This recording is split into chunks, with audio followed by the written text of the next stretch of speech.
Ay, sige pa, sige pa. Sige pa. Bitaw. Hey!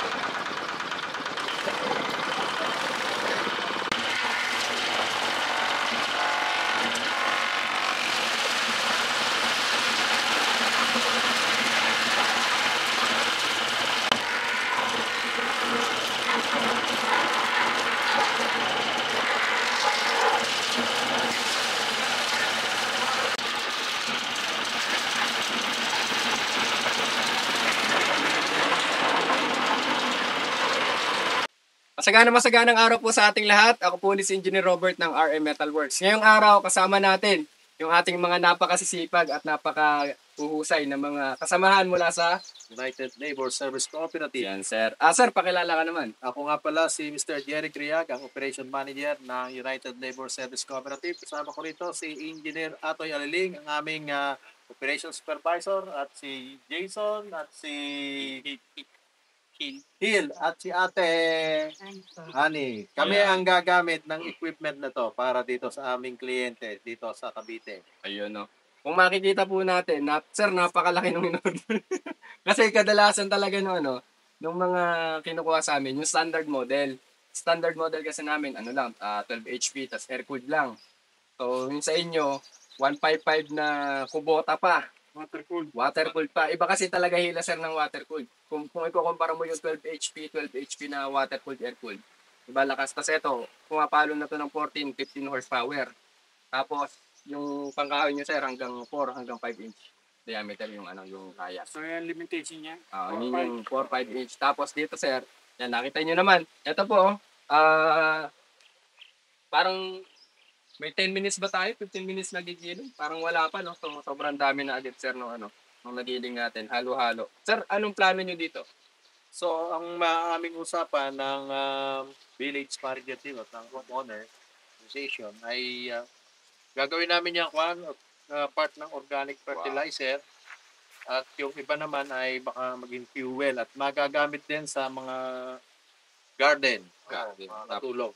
Pataba, sir. Pataba. Lalo na, sir, tong mga kahoy, itong mga wood chips, napakaganda nitong mulching. Kasi dahil matagal siyang mag-decompose, hindi katulad ng mga dahon-dahon, pagka nilatag natin siya, sir, sa mga lupa, hindi siya basta-basta tutubuan ng damo. So, sa ibang client namin, ganun din yung ginagawa nila. Halimbawa, yung area na ayaw yung damuhin basta-basta, doon yung isatabog yung ating mga mulching. Tapos, ano pa ba sa mga kadalasang basura natin dito? Nakita ko, grabe, ang dami. Talagang bulto rito yung mga basura. Particular din, pinagtutulan ng mga kahoy. Yan. Krima ng bukambilya. Krima ng bukambilya. Mahirap kasi kung paano disposal kung basta mo hindi dispose ng ganito lang. Ang challenging, sir, na very challenging at So, ilang oras na continuous pwedeng pandarin? Ito, sir, dahil water-cooled, kahit 8 hours a day, pwede. Walang tigil. Walang tigil. Yun ang kainaman kapag kahit may load. Kahit may load, sir. Yun ang kainaman kapag water-cooled. Yung air-cooled kasi, ang recommended lang natin doon, 1 hour, 2 hours, pahinga ng 10 to 15 minutes. Ito, dahil water-cooled, basta may tubig siya, dire-diretso. Okay, so, wala kang Ang pahinga mo na lang kapag nagpahinga yung tao, syempre, patay. Baka naman pahinga ng tao, hindi mo nagpapahinga yung engine. So, yan, sir, no? Sir, baka may gusto kayong shout out. Shout out sa aming manager, si Boss Walter. Siya yung proponent ng project na ito, Sir Walter. Ayun. Baka naman. Baka naman. Malapit na ang Holy Week. Ayan, sir. Eto, sir, no? Kung meron pa po kayong mga katanungan, pwede kayo, sir, tumawag dun sa landline. Alam niyo, sir, napakadalang kung masama sa deliver. Kailan ba ako huling nasama sa deliver? Makoy, kailan ako huling nasama sa deliver? Bicol? January? Ay, hindi.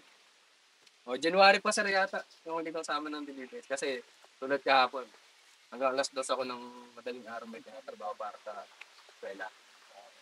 So, yun talaga yun naman ang natin. Sir, big time ko pala. Baka naman, sir.